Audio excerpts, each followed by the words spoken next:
It's the hottest dish in the streets. It's what everyone's talking about on Facebook. Twitters and Facebooks and all that stuff. It's time for Big Tigger's Trending Topics on V103. Ladies and gentlemen, this trending topic is being brought to you by the Georgia Lottery. Today could be your day. Let's see. I don't know where to start. We're going to call this the Other People News edition of the Trending Topics. Let's start with the sad passing of Phillip Seymour Hoffman. New York police have made 4 arrests in connections with his death. According to sources, cops hit a New York City apartment building last night looking for 2 dealers believed to have sold the heroin to the actor.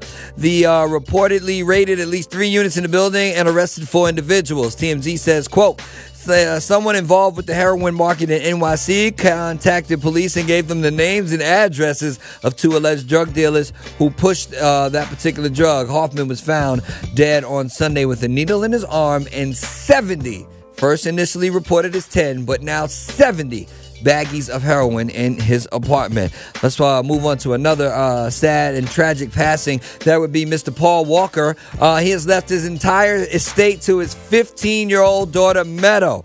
He died in a horrific car crash, as you remember, November 30th. Had assets worth $25 million, including a $10 million home, according to Walker's will, which was filed in Santa Barbara on January 28th.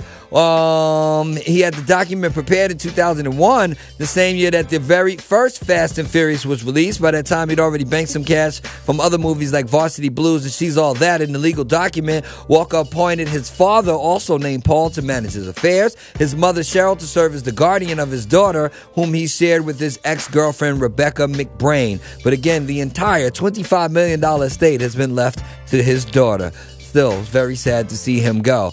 And guess who's been spotted running around Atlanta? Justin Bieber. Yep, means something dramatic could happen in the next couple of days.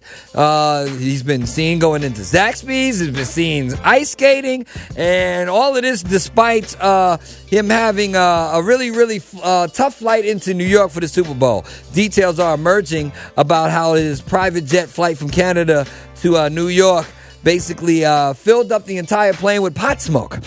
His father was along with 10 friends, and they were detained by federal authorities after they landed at Teterboro Airport, New Jersey. Officials and drug-sniffing dogs detected a strong smell of the puff pass, but were eventually released with no charges. But according to a report now obtained by NBC News, Bieber and his pals were warned several times to stop smoking, but refused. At one point, the pilots said they were forced to wear oxygen masks because they were afraid of getting a contact high. You have got to be kidding me. Nope, I'm not kidding you. That's what they said. Also, the flight attendant claims Bieber and his dad were verbally abusive to her, and she had to spend most of the flight near the cockpit to get away from them. Neither the flight attendant nor the pilots wished to pursue charges after the flight. Whew. I'm telling you, maybe there's some... I'm not going to say nothing. In any case, if you missed any particular portion of this trending topics, head on over to V103.com, where you can not only listen to it in its entirety, you can see my I wish I had a private jet face. The 3 things you need to know right around the corner next on the People Station V103.